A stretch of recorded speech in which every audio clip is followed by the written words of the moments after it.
네, LH에 대해서 환골 탈퇴, 해체 수준의 개혁 같은 강한 주문들이 이어지고 있습니다.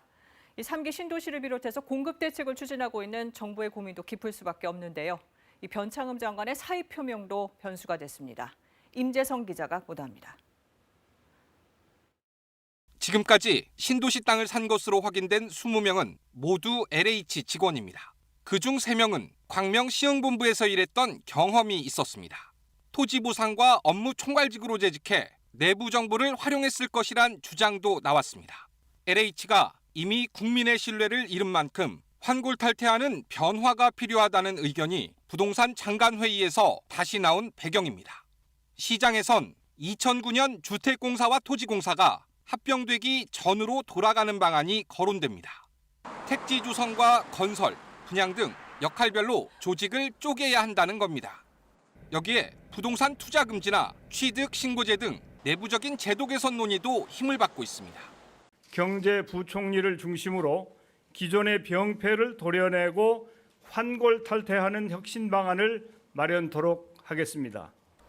문제는 LH가 정부 공급 정책의 핵심인 공공개발의 중심이라는 점입니다. 이 때문에 LH 해체와 같은 극단적인 조직 개편은 현실적으로 쉽지 않다는 반론도 나옵니다.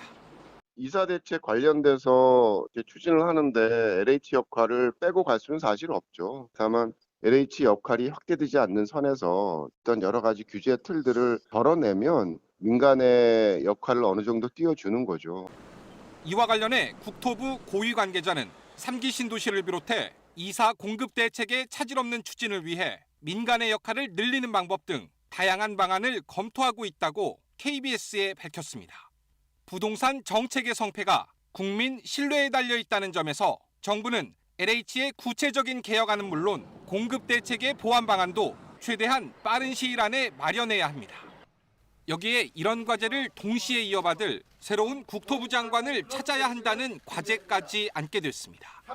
KBS 뉴스 임재성입니다.